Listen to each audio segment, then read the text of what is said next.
The dance that Americans call belly dance is believed to have had a long history originating in the Middle East, North Africa, and Turkey.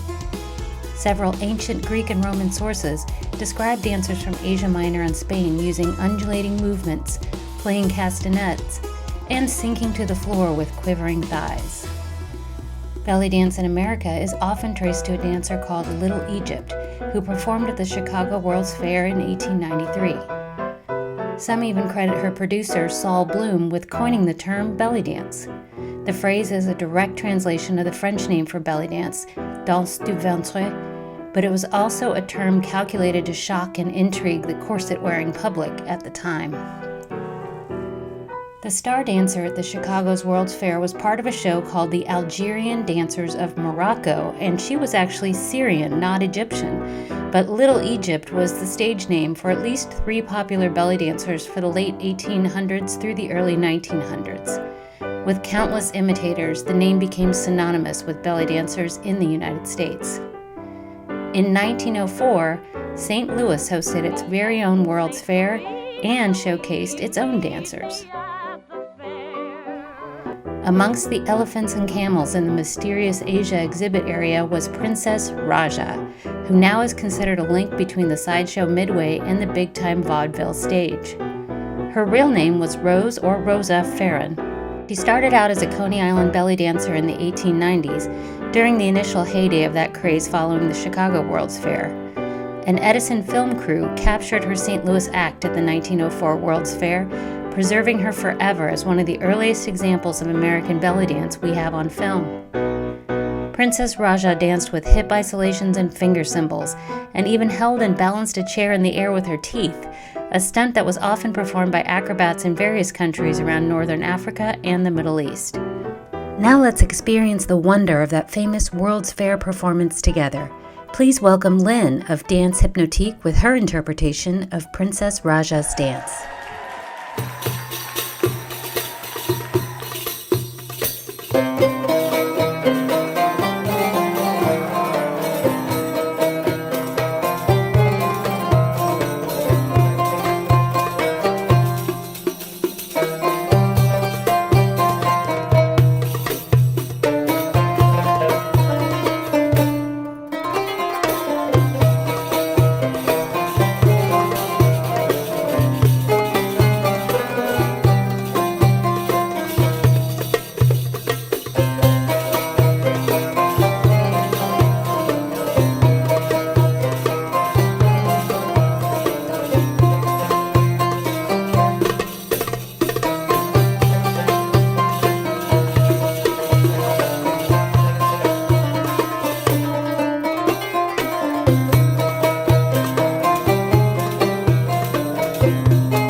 Around the same time as the St. Louis World's Fair, the nation was obsessed with Salome's Dance of the Seven Veils.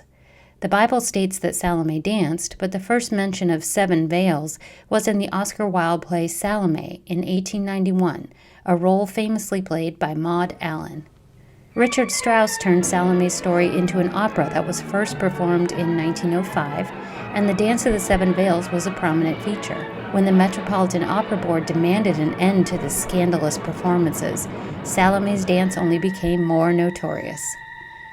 Soon, there were Salome dancers all over the world, not just in plays and operas, but on burlesque and vaudeville stages as well.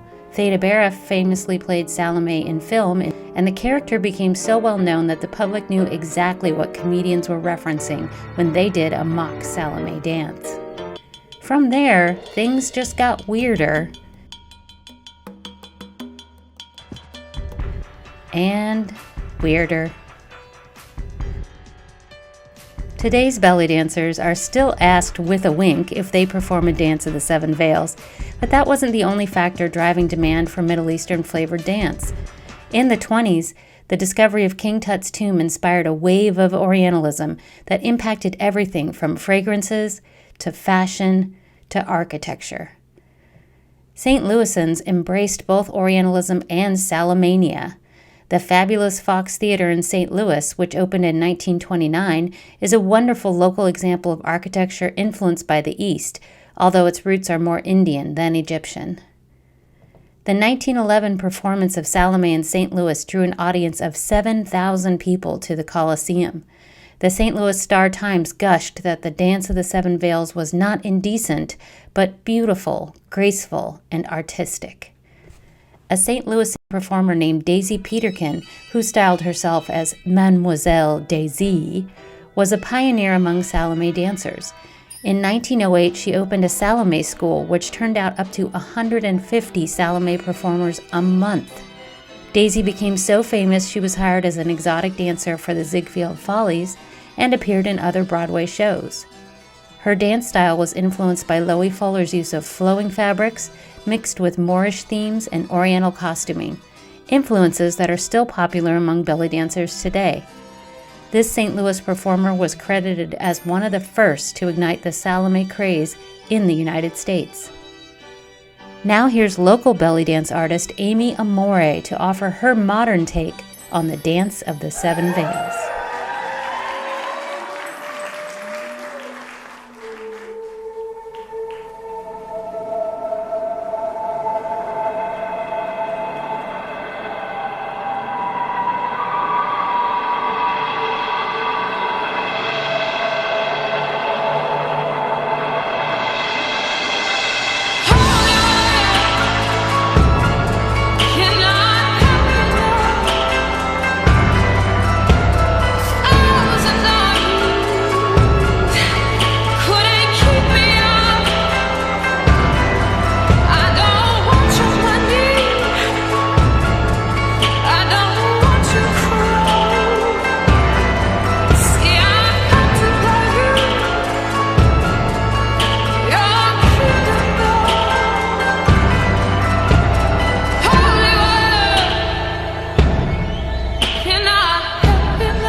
Little Egypt and Princess Raja spawned dozens of imitators, many of whom claimed to be from the World's Fair shows.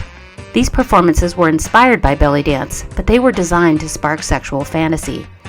Everywhere, dancers claiming to be Little Egypt sprang up, yet most knew nothing about Middle Eastern music or dance. Costuming was skimpier, and the dance was freed of its cultural connections and restrictions. This new dance, called the Hoochie Coochie, or the Shimmy and Shake, drew men to carnivals, circus lots, and vaudeville shows.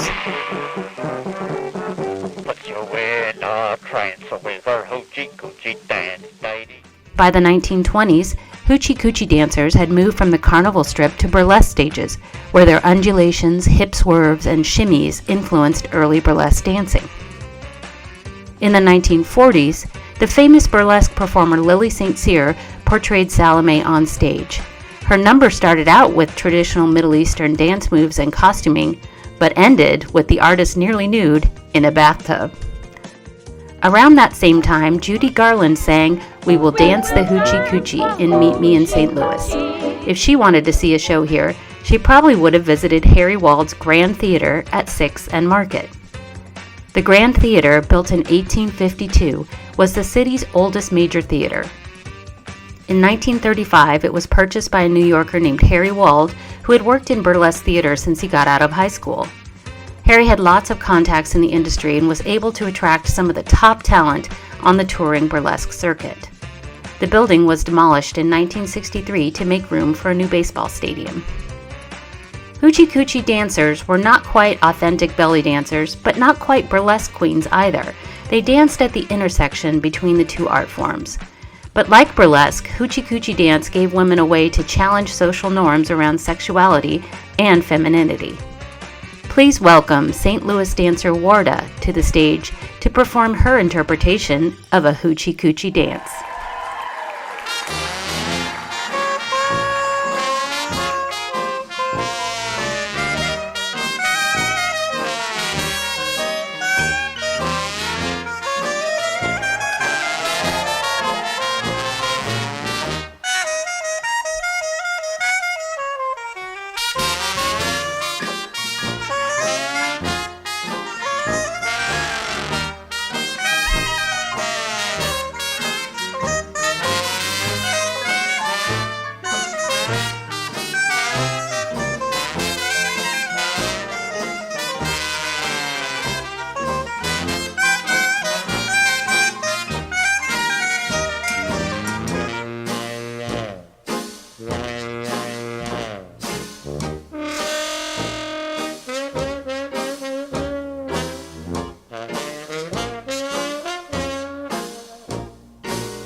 Salome's Dance of the Seven Veils continued to captivate the public well into the 1950s and beyond.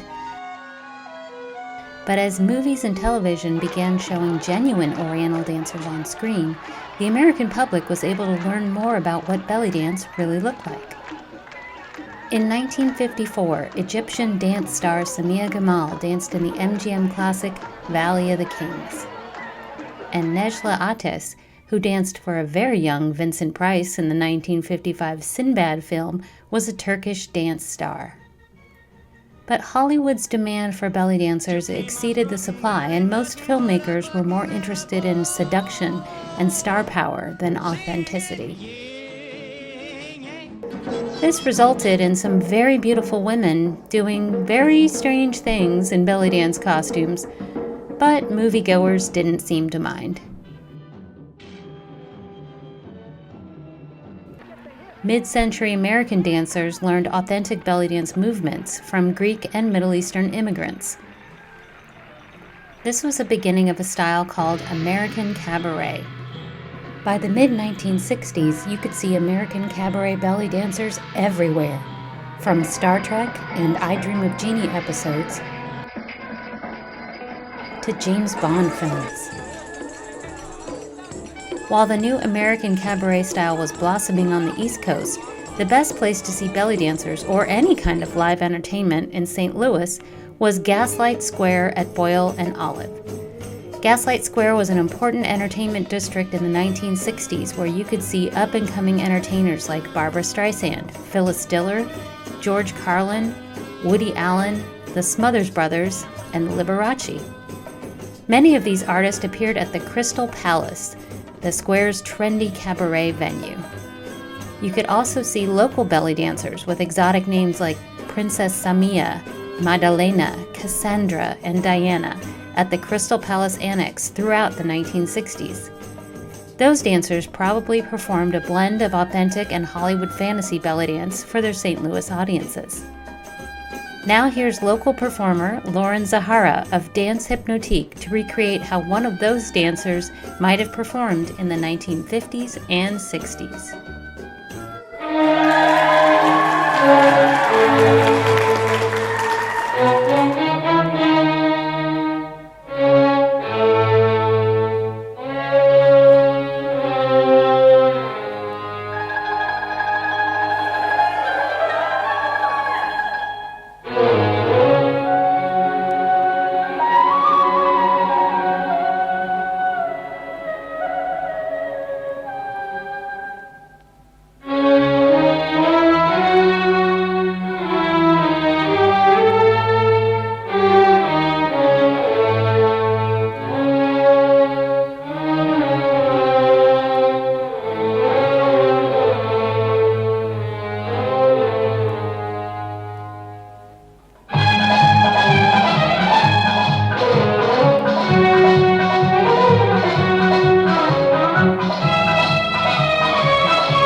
By the late 1960s and into the 70s, belly dance enjoyed an incredible surge in popularity.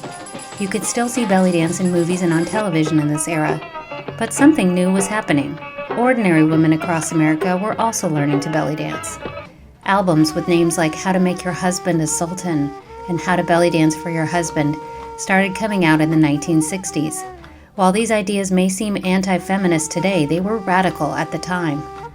The idea that women had sexual desires just like men was one of the main focuses of early feminism and the sexual revolution. Belly dance became a space for women to explore a whole new concept of femininity. By 1978, Oriental dance had become so mainstream that Miss Ohio performed belly dance as her talent in the Miss America competition. St. Louis was right in line with the nation on this popularity surge.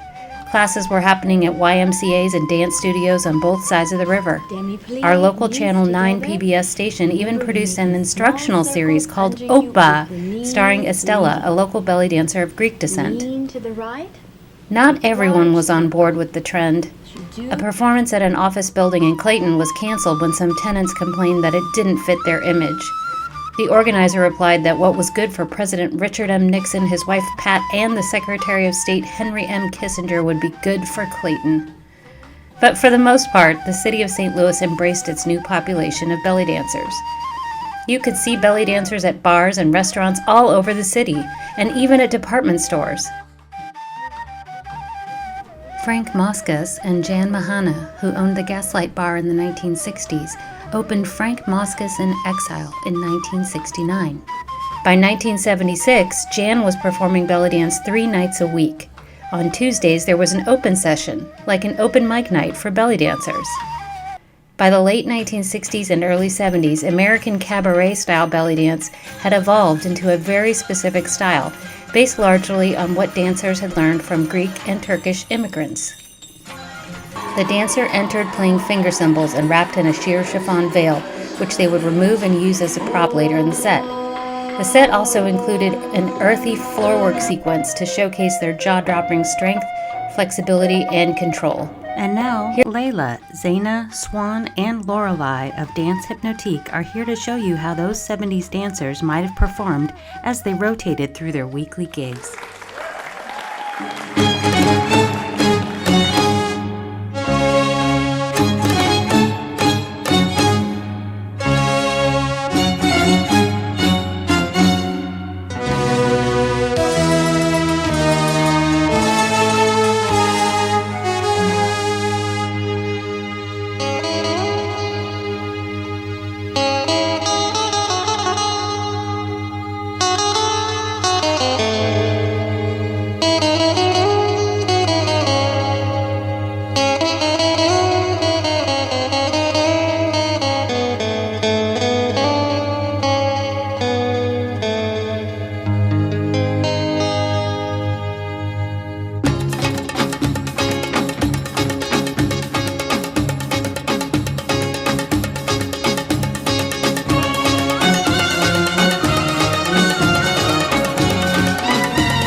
One 70s dancer in particular left her mark on St. Louis, a statuesque blonde dancer who performed under the name Simone. Simone Prouty studied dance all over the country and even took classes in Egypt when she visited there with her husband for his work. She was a favorite of the local Greek community and performed often with St. Louis bands like the Mad Mad Greeks and the Golden Greeks. She also had a regular gig at Alexi's in Brentwood, where she performed 3 times a week. Remember those How to Make Your Husband a Sultan albums we mentioned earlier? Well, Özel Türkbaş, the Turkish movie star who created them, performed at the Three Flags restaurant in St. Charles just a few months after Simone graced their stage. Simone had a remarkable ability to inspire passion for belly dance in her students and fellow dancers. She formed a troupe called Simone's Seventh Veil, which grew to more than 15 performers, both amateur and professional. By 1979, her dance empire had grown to the point that the St. Louis Globe-Democrat titled her the First Lady of Belly Dance in the city. Simone moved away from St. Louis many years ago, and she passed away in 2022. But her legacy lives on. Most of the belly dance troupes in the city today can trace their dance lineage back to Simone Prouty in some way. We're very fortunate this evening to have one of Simone's original Seventh Veil dancers here to channel her performance style for us. Please welcome Salwa, the director of Alim Belly Dance, performing as Simone.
Sallasana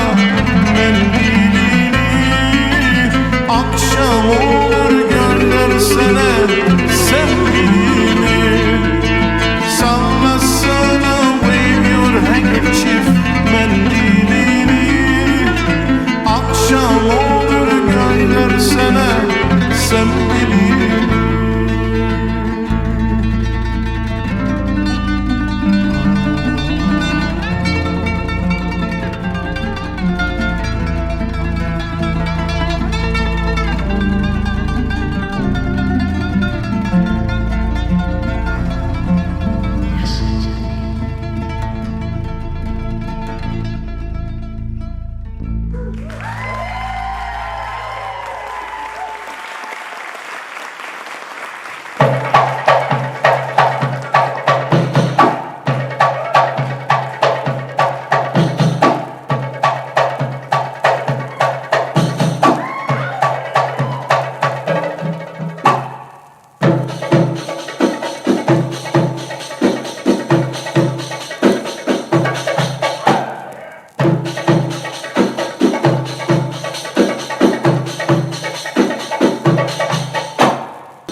Simone and her Seventh Veil dancers became part of the fabric of the city of St. Louis. The city's Greek population has always been closely tied to the restaurant and food business, and in the 1970s there were Greek restaurants all over the city. Simone and her troupe members performed at many of them, along with some nightclub venues. But Simone's Seventh Veil didn't just perform at bars, restaurants, and clubs. Under Simone's direction, they were welcomed at iconic events all over the city. They performed at the VP Fair, now known as Fair St. Louis, the International Festival, the U-City Market in the Loop, the opening of the United Nations Center in Clayton, and on the Goldenrod Showboat, where they once posed with the mayor of the city. When the Sheldon was in danger of closing, Simone's Seventh Veil entertained at the fundraisers that saved the theater. One of the highlights of the year for Simone's Seventh Veil dancers was being featured on the Variety Club Telethon, where they fed grapes to laugh-in comedian Artie Johnson. Feeding grapes to a guest of honor and putting a sultan's turban on him aren't things dancers do in the modern era, but in the 1970s it was all considered good fun. Now here's a lean belly dance under the direction of Salwa to recreate one of those telethon performances.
Salwa isn't the only member of Simone's Seventh Veil still dancing and teaching in St. Louis.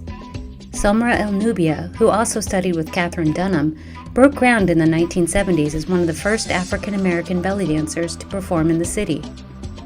After dancing with Simone's Seventh Veil for many years, Somra started teaching and creating her own performance troupes. She is known as the Shimmy Queen and is also recognized for her finger cymbal skills. She's taught her unique blend of North and West African dance styles in workshops across the country over the years. Now, at nearly 80 years old, Somra is still dancing, teaching, and directing troupes. Please welcome to the stage St. Louis icon Somra El Nubia.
Renaissance fairs originated in California in the 1960s, and in the decades that followed, new fairs were sprouting up across the country.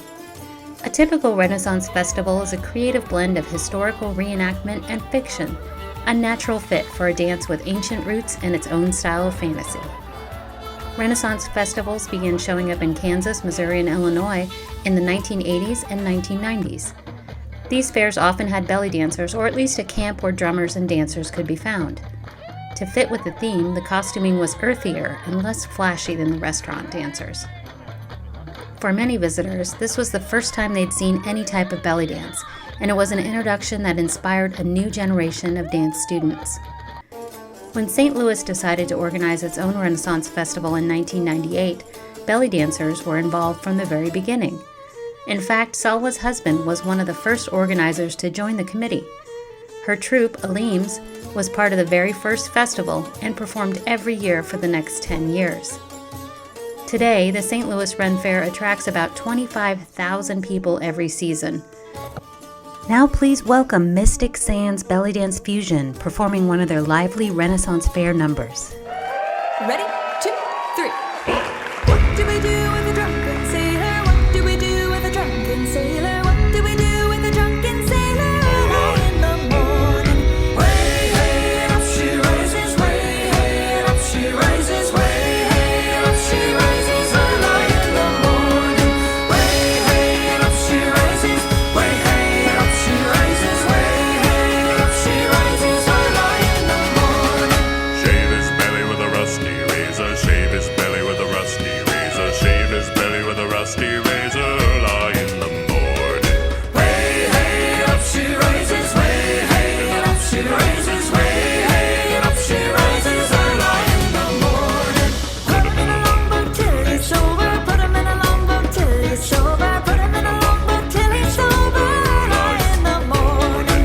Way, hey, and up she rises. Way, hey, and up she rises. Way, hey, and up she rises. Early in the morning.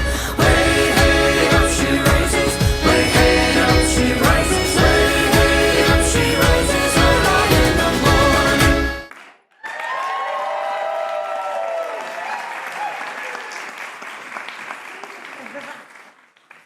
Oh, a captain's life seems elegant, with far more booze than a regiment. He's required to provide for all the crew aboard. When provisions are running short, and if the ship is far from port, the cap himself must sacrifice for all the crew aboard. There's no rum in the captain's barrel. There's rum on the captain's table, and rum in the captain's crew. So buy the captain rum. No rum on the captain's barrel. There's rum on the captain's table, and rum in the captain's crew. So buy the captain rum.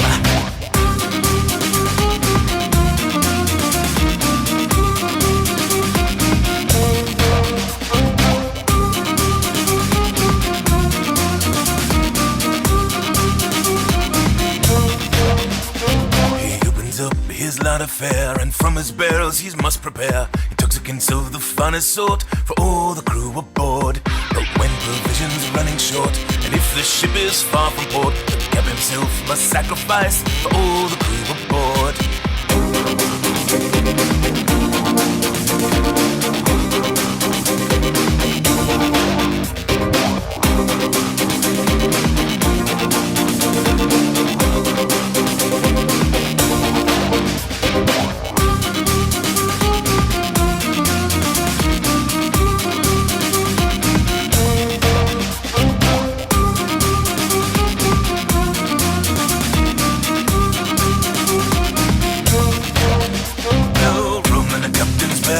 There's rum on the captain's table, and rum in the captain's crew.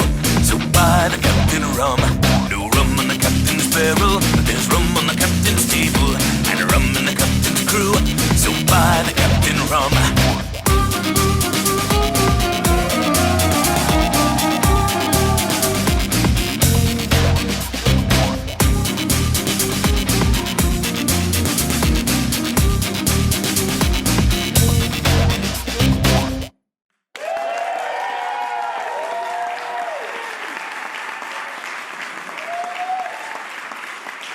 The early 2000s were a great time to be a belly dancer.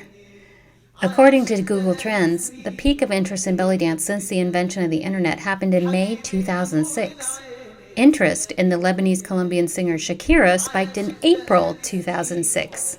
Is that a coincidence? Probably not.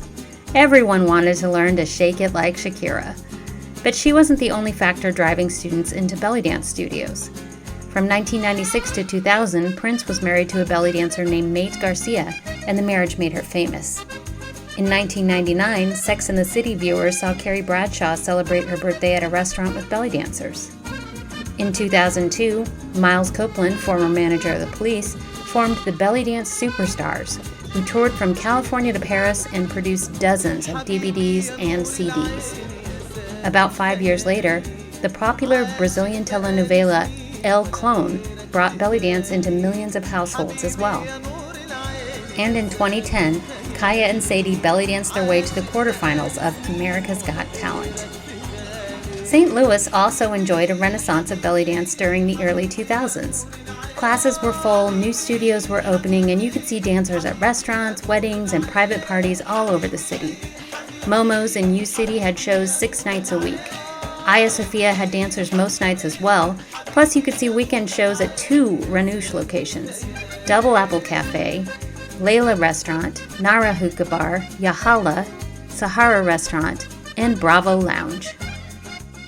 Stephanie of Belly Dance Mirage has danced at most of these venues, and she's here tonight to show us what a modern restaurant show looks like.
During the early 2000s, there was also a major shift in the American belly dance scene.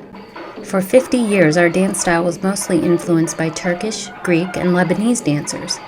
But as international travel became more affordable, American dancers started visiting Cairo and discovered its style of dance very different from what they've been learning. Egyptian-style dance doesn't involve a lot of fancy veil tricks. Floor work had been removed from the dance years earlier to comply with public decency laws, and finger cymbals were mostly played by the orchestra instead of the dancer. Instead of using props and showy tricks to hold the audience's attention, Egyptian dancers turned their focus inward and connected on a deeper emotional level with their audience. Egyptians have a concept called tarab, which is kind of a trance state an audience can share when they hear the most heady, poetic, and rich music performed live. Egyptian dancers can be part of that tarab experience, helping to make the music visual and inspiring the audience to connect deeply with the emotional nuances of the music.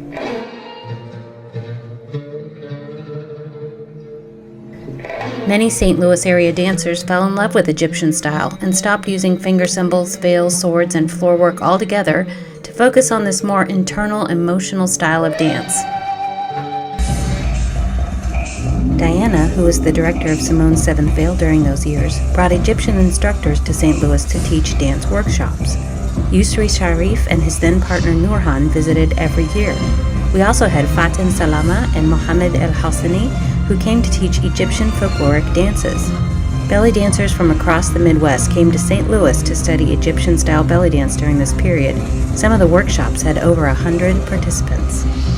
One instructor, Heather Ward, who dances under the name Nisa, has traveled to Egypt to research and write a book about Egyptian dance in the early 20th century. Here to show us what Egyptian style looks like is Noelani, a St. Louis dancer who studied Egyptian-style dance since she was a teenager.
2009, a new kind of belly dance arrived in St. Louis. At the time, it was called American Tribal Style. Audiences often assume that this earthier style of dance and costuming is older and more authentic than the sparkly styles from Egypt and Turkey, but its actual roots are in 1970s California. At that time, Jamila Salimpour, a very influential dancer in California, wanted her troupe to perform at the Renaissance Fair, but their aesthetic was a poor fit. So Jamila created earthier costumes from photos she found in National Geographic magazines and formed a new troupe she called Bal Anat, which fair audiences loved. It was Masha Archer, one of Jamila's students, who changed the movement vocabulary. Inspired by folk dances from the Near East, Middle East, Asia, and Eastern Europe, combined with her own ideas of what she called moving sculptural compositions, Archer created the movement and costuming that would become tribal-style dance. The term tribal belly dance was first used by Archer's student Carolina Naricchio. Her troupe, FatChanceBellyDance, built on Masha Archer's style and codified it even further into a style that she ultimately copyrighted, first as American Tribal Style and later as FatChanceBellyDance style. FatChanceBellyDance style uses a specific vocabulary of movements and cues that allow dancers from all over the world to improvise together. Usually the dancers take turns leading the improvisation, signaling to the other dancers what movement is coming next.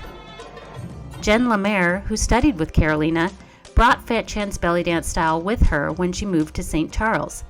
She started teaching classes in 2009, and by 2010 she had formed the Tandava Dance Troupe. Please welcome Tandava Dance to the stage.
Masha and Carolina created an entirely new form of belly dance, the first major branch that was unrecognizable to people from countries where the dance originated, but it was only the beginning. Some traditional Middle Eastern dancers thought this new form should be given a completely different name, but that didn't happen. So belly dance evolved into an umbrella term used for both traditional and experimental styles. There's still controversy today over the way the term is used and who gets to call themselves a belly dancer. Whatever we choose to call it, this new style spawned its own spin-offs. In the late 1990s, Jill Parker and her dance company Ultra Gypsy scaled down the tribal costume and expanded the movement vocabulary. Jill, who was one of Carolina's students, is often called the Mama of Tribal Fusion. Another influence in this new genre was Heather Stance, who brought elements of modern dance and hip-hop to her urban tribal dance company. Interest in what was now being called tribal fusion exploded in the early 2000s when the belly dance superstars included Rachel Brice in their touring group and video productions. Her otherworldly performances inspired dancers around the world who had never seen this style before. Many dancers emulated tribal fusion artists like Rachel Brice, Marty Love, and Zoe Jakes. But other fusion dancers brought their own elements into the style. Some of the subgenres that were created include steampunk, Art Nouveau, Gothic, and World Fusion.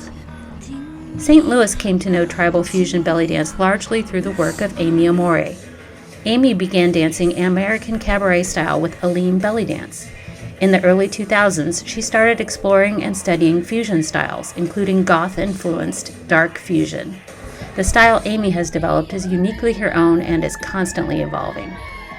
Amy started teaching in 2006 and formed her first troupe, Exotic Rhythms Belly Dance, in 2008.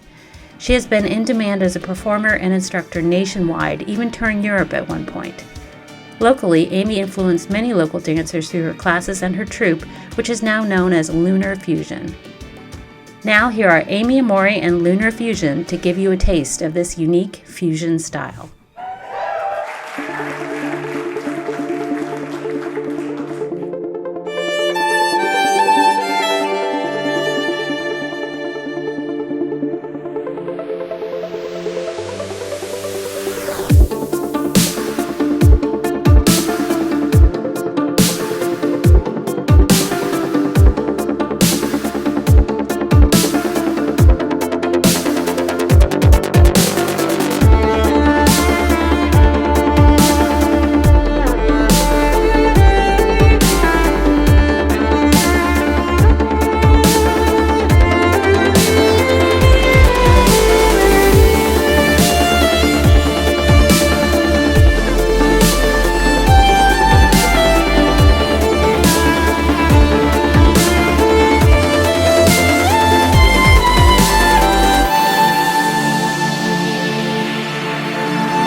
Belly dance continued evolving in its countries of origin during this period as well.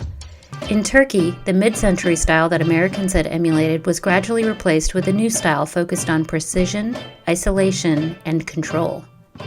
In Egypt, the dance was influenced by Rakia Hassan, an instructor and choreographer whose students, particularly Dina, dominated the scene for decades and changed the way Egyptian-style dancers approached movement and interpreted music. Meanwhile, beyond the big nightclubs where orchestras played for the dancers, new musical styles were evolving. Shaabi is a working-class musical form that blends rural Egyptian folk traditions with urban and Western instruments. The dance style that evolved alongside Shaabi music is earthy, lively, and playful. It's rooted in folkloric styles, but also brings a sense of humor and lightness.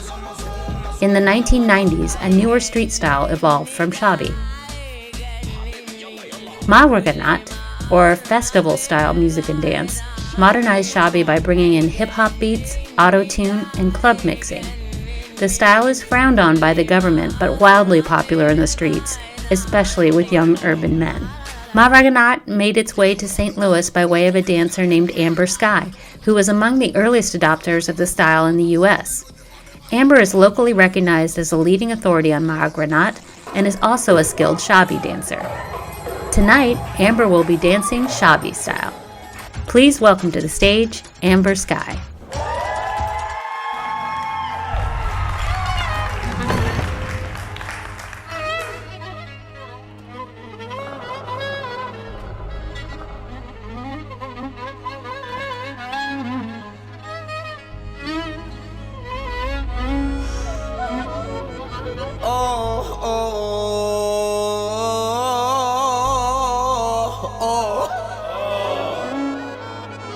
يلي تحب الجمال الحلو حلو الروح. في ناس جميلة قوي وعايشة حلاوة روح. وبإيه يفيد الجمال لو عشت بيه مجروح. اوعى الجمال يغرك، اوعى الجمال يغرك او تنخدع فيه. اصل الجمال لو غرك يكويك بنار لياليه. ده مهما كان الجمال مسيره بكره يروح. ده مهما كان الجمال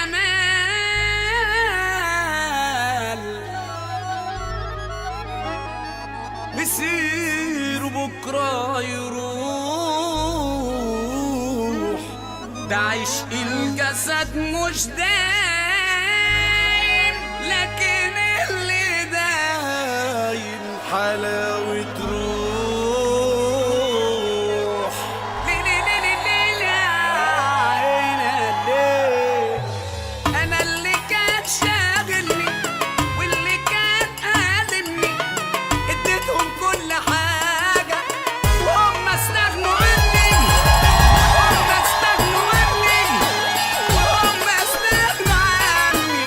هم استغنوا عني.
على الأرض بتدوسها وناس غلابة تلم النعمة من على الأرض وتبوسها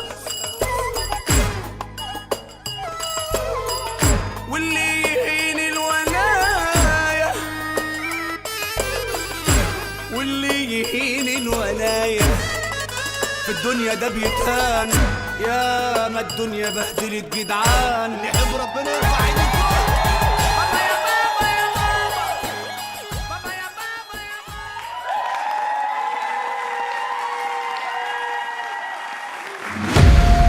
Belly dance as a theatrical production has deep roots.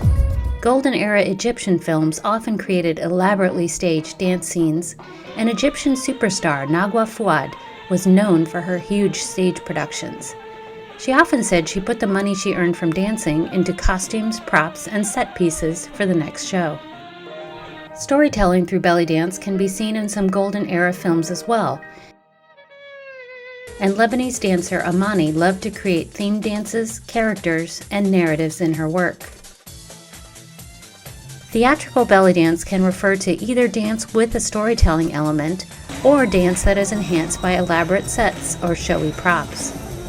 Theatrical dance gives artists a platform to explore their creativity and can create a more immersive and engaging experience for the viewer. This helps us share the cultural richness of Middle Eastern dance with a wider audience.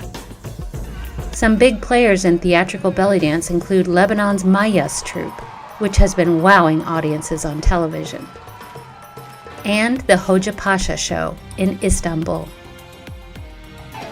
In the US, Belly Dance Evolution has been producing narrative shows based on beloved stories like Jungle Book and Alice in Wonderland. Here in St. Louis, Dance Hypnotique specializes in full-length productions that showcase a variety of styles ranging from traditional Egyptian dance to tribal fusion, but their group numbers use showy theatrical props to draw in American audiences. Dance Hypnotique's artistic director, Lauren Zehara Haas, started producing narrative theatrical productions with the troupe in 2023. These shows, including the one you're watching right now, have included a wide variety of performance styles and brought together large numbers of dancers from the community. Dance Hypnotique would like to close the show tonight with one of their theatrical prop dances. This one was choreographed by Zaina and featured on last year's Medusa production. Please welcome Dance Hypnotique to the stage.